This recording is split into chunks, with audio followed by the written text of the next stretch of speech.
فيلمنا بيبدا في سيرك كبير جدا، واخونا باركر رايح ينفذ عمليه سرقه ويسرق كل فلوس السيرك ده مع الفريق بتاعه، وبداوا فعلا يتسللوا للمكان ويدخلوا. باركر كان بيتنكر في شكل قصه علشان ما يتقفش، وبيروح على مكان الخزنه اللي فيها الفلوس وثبت الحارس ودخل هو واصحابه وخلوا كل الرهائن على الارض. في نفس الوقت واحد من الفريق المفروض انه كان يولع في شويه قش علشان يعمل مصدر الهاء ويقدروا يهربوا. باركر بيقدر يفتح الخزنه وبداوا ياخدوا كل الفلوس، وبيحكي لنا ان المهمه دي من تخطيط هارلي اللي هو ابو حبيبته، وقال له انها عمليه هتحتاج 5 شباب. بس باركر بيكون شاكك في واحد فيهم وهو ميليندر، لكن هارلي بيقول له انه عارفه من 20 سنه وانه بلغهم ان باركر هيبقى قائد العمليه دي. بيوافق باركر بالرغم من انه بيحب يشتغل لوحده. بيكمل باركر عمليه السرقه والسيرك كله بيكون ولع، وبدل ما صاحبهم يعمل مصدر الهاء عمل مصدر غباء. وباركر لما بيخرج وبيشوف اللي بيحصل بيتعصب جدا وبيروح على صاحبه ويضربه لانه اتهور وولع في السيرك كله، وكده لفت انتباه الشرطه. بيحملوا الفلوس العربيه ويمشوا، وفي وسط الطريق حصل اللي باركر كان خايف منه. ميليندر قال له انه مش هيقسم الفلوس لانه محتاجها في العمليه اللي جايه، ولو عملوا كده نصيب كل واحد فيهم هيبقى 2 مليون دولار بدل 200,000 دولار. لكن باركر بيرفض العرض ده ومصمم انه يقسم الفلوس، والفريق كله بيحاول يقنع باركر لكنه مصمم على رايه. ساعتها ميليندر بيقول له لو انت مكاني هتعمل ايه في واحد زيك؟ قال له طول ما قدامي الفرصه هقتله. وده اللي حاول ميليندر فعلا يعمله، حاولوا يقتلوا باركر لكنه نزل فيهم ضرب،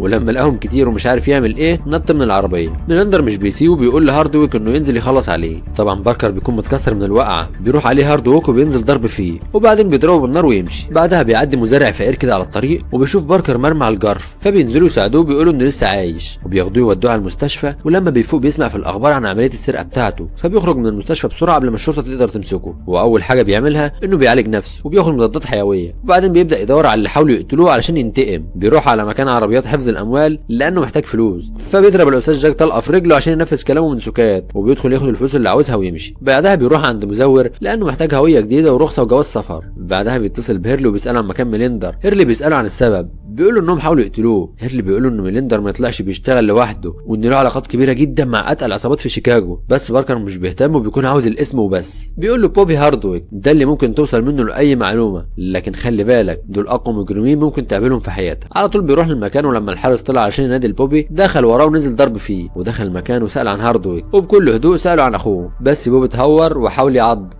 يضربه، لكن ما خدش في ايد باركر 3 ثواني وكان مرقده على الارض. قال له ان اخوه نفذ عمليه سرقه وضحك عليه وكمان حاول يقتله. هاردويك ما رضاش يقول حاجه في الاول، لكن بعد ما خنقه وكان هيكسر رقبته قال له انه في فلوريدا في شاطئ النخيل. ساعتها الحراس دخلوا وكانوا هيقتلوا باركر، لكنه دخل في وسط الناس وقدر يهرب. بعدها بيسيب رساله لحبيبته كلير انها تسيب المكان الصبح وتسافر، وبيقول لهيرلي نفس الكلام اللي هو باباها. بنروح لشاطئ النخيل عند ميليندر وباقي العصابه، وهاردويك بتجيله مكالمه من اخوه بوبي ان باركر لسه عايش وانه اضطر يقول له على مكانهم وناوي يقتلهم واحد واحد. ميليندر بيتعصب وبيروح على هاردويك وكان هيقتله، لكنه سابه عشان مش هيعرفوا يعملوا العمليه من غيره. بس طلب منه انه يكلم عمه في شيكاغو ويبعت واحد يقتل باركر واي حد من عيلته، وفعلا بيبعت واحد علشان يقتل كلير الاول، وكانت بتجهز لبسها عشان تمشي. بس لما سمعت صوت غريب راحت جري على الشباك ونزلت منه، وكمان فرقعت عجل العربيه علشان ما يعرفش يجري وراها، وقدرت انها تهرب منه. بس بتكون خايفه جدا وبترن على باركر وبتقول له ان في واحد حاول يقتلها بس هي قدرت تهرب. بيقول لها على مكان تروح عليه عشان تبقى في امان. بعدها بيروح على المزور علشان ياخد الاوراق اللي هيسافر بيها، وبيلاقيه مثبت 3 عملاء ومفكر انهم تبعه. ولما باركر بيطلب منه الورق بيرفض انه يديهوله، فبيمسك الحارس الخاص بتاعه بيكسره قدامه، وساعتها بيقلب فرخه وبيديله الورق بتاعه. باركر بيطلع من عنده وبيقابل هيرلي، وكان عاوز يعرف منه مكان ميليندر فين بالظبط في شاطئ النخيل، لكن هيرلي بيقول له انه مستحيل حد يدخل الشاطئ ده ويسرق حاجه لانه متامن كويس جدا، وبيعرض عليه فلوس بدل اللي ميليندر سرقها منه، لكنه بيقول له انها مساله مبدا مش مساله فلوس. بعدها على طول بيسافر لجزيره النخيل وبتقابله العامله ليزلي اللي المفروض انها هتدور معاه على شقه يشتريها، وهويته الجديده بتكون باسم بارميت. وبعد ما يمشي شويه مع ليزلي بيقول لها انه يعدي عليها في المكتب بكره علشان يدوروا على شقه سوا، وبيسيبها وبيروح عند حبيبته كلير اللي اول ما بتشوفه تحضنه على طول، وبيقضوا اليوم سوا. وتاني يوم بياخد ليزلي وقال يعني بيدور على شقه، وفضل يسال ليزلي وهما بيلفوا عن السكان اللي اجروا من مده قريبه، واخيرا قدروا انه يعرف مكان ميليندر. ولما ليزلي بتساله عن مكان ولادته قال لها انه من الاكوادور،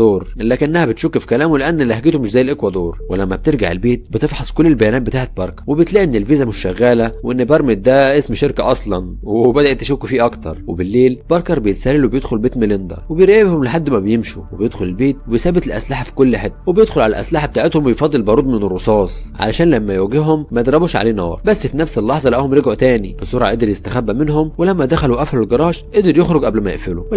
ولما خرج لقى ليزلي واقفه بره ومستنياه. بيمسكها من شعرها وبيسالها اذا كان حد شافها، فبتقول له لا، وفي الطريق بتقول له انها فحصت كل معلوماته وعرفت انها كلها خدعه، وان لما كان بيلف معاها على بيت اخدت بالها انه ما لفتش نظره غير بيت واحد بس، وهو البيت اللي كان فيه دلوقتي. بياخدها وبيروح المكتب بتاعها وبتقول له انها مش عارفه هو ناوي على ايه وبيخطط لايه، لكنها هتساعده لانها محتاجه فلوس علشان تخرج من الجزيره دي. بيقول لها انه هيفكر، وتاني يوم بتبقى واقفه مع ظابط معجب وباركر بيرن عليها وبيقول لها انه عاوزها حالا، فبتروح له والظابط بيبقى مراقبها. بيروح شقه قريبه من شقه ميليندر، بيقول لها انه اتعرض للسرقه وان صاحب الشقه اللي شفتني عندها هو اللي سرقني، وهو حاليا بيجهز لمهمه وهي انهم يسرقوا مجوهرات بقيمه 70 مليون دولار. ليزلي بتعرف انها مجوهرات صاحبه الجزيره مريم كليندر، بتقول له ان ده مستحيل واللي هيحاول بس انه يقرب منها مش هيطلع حي. في نفس الوقت بيكون ميليندر واصحابه قدروا يدخلوا القصر ويخبوا المعدات اللي هيسرقوا بيها، ولما باركر بيرجع البيت بيلاقي القاتل حاول يقتل كلير، بينزل ضرب فيه بس القاتل ده بيبقى محترف، ومسك باركر كسر بيه الشقه لحد ما باركر ضربه على دماغه وكان فاكر انه مات، لكنه قام تاني واخد السكينه وكان خلاص هيقتله، لكنه خدها في ايده ونط بيه من البلكونه ورماه من فوق المبنى. وليزلي بتصحى على صوت الباب، ولما بتفتح بتلاقي الظابط البارد جيك وبيسالها اذا كانت تعرف دانيال بارمت، بتقول له انه عامل عندها، وفي وسط الكلام بتلاحظ ان الازاز مكسور والحوض فيه دم، وكمان الكلب بتاعها ملى المكان اثار دم برجله. ولما حاولت تداري عن الموضوع شافت باركر نايم وغرقان في دمه، والظابط بيقول لها انه كان بيتخانق مع حد والحد ده وقع ومات. بعدها بيمشي وبتدخل الجري علشان تشوف باركر، بيديها ورقه وبيطلب منها تكلم الرقم ده وبعدين تروح على شغلها على طول. بتروح ليزلي وتكلم الرقم وتروح فعلا على شغلها، بس بتبقى قلقانه على باركر فبترجع البيت تاني. بتلاقي كلير بتخيط جروح باركر وبتعرف منها انه عنده كام ضلع كده مكسورين بس كله تمام يعني. بنروح بقى لهاردويك وميليندر وهما بيحضروا عمليه السرقه وبياخدوا اسلحتهم ويمشوا، وبيروحوا يحملوا المعدات في عربيه مطافي كبيره. بيروح المكان اللي هيبقى فيه المزاد ودي المجوهرات اللي ميليندر واصحابها يسرقوها، واول ما المزاد بيبدا المكان كله بيتملأ العاب ناريه والدخان بيغطي المكان، وساعتها هاردويك بيبلغ ميليندر انهم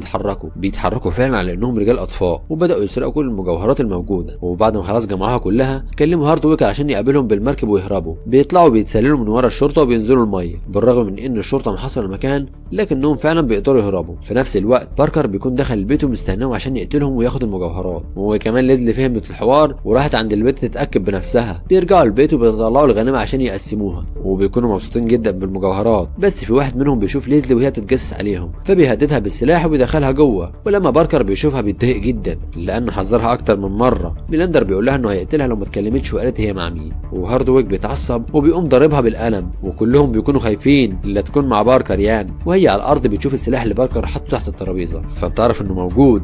ميليندر بيقول لهم يتفرقوا ويدوروا في كل شبر في البيت، وبيبدا باركر يصطدم واحد واحد وبيبدا بدول وبيخلص عليه في لحظه. ولما بيرجعوا تاني بيلاقوا دول مفقود، وكده اتاكدوا ان باركر موجود وكلهم اترعبوا. ولما بيطلعوا عشان يدوروا عليه تاني ليزلي بتشوف باركر في المرايه، وميليندر شافها وهي بتبص عليه فقام رايح من وراه وضارب بالمسدس لكنه لقاه فاضي، قام نازل فيه ضرب. وليزلي اخذت المسدس وقتلت البغل ده. في نفس الوقت باركر اخذ ميليندر ومسح بيه البلاط واداله رصاصه في نص دماغه، وكده مش فاضل غير هاردويك. بيقول لباركر لو ما نزلتش سلاحك هقتلها، فبيقول له اتفضل اقتلها ايه المانع يعني. حاول يقتلها لكن برضه المسدس فاضي فبيقوم مخلص عليه هو كمان، والاسلحه كانت فاضيه لان باركر لما دخل البيت فضى الرصاص كله. ولما بيطلعوا ليزلي بتساله انت كنت هتسوي يقتلني فعلا؟ قال لها لا معظم الاسلحه كانت فاضيه. قالت له اذا كان كده ماشي. ايه معظم ايه؟ ولما بتشوف المجوهرات بيقول لها تخليها في مكتبها وهو بعد فتره هيلاقي الشاري المناسب ويبعت لها نصيبها. وبعد سنه ليزلي بتلاقي الباب بيخبط، ولما بتفتح بتلاقي شنطتين مليانين فلوس. بتعرف ان باركر بعت لها نصيبها وبتفرح جدا. وكمان المزارع ومراته اللي انقذوا باركر بيقولوا انه جاله فلوس كتير جدا، وبيقولوا انه اللي انقذه ده ما كانش بشر وانه ملاك ونازل يختبرهم. وكده يبقى خلص فيلمنا. ما تنساش تعمل فولو للقناه علشان تشوف كل جديد. اشوفكم على خير.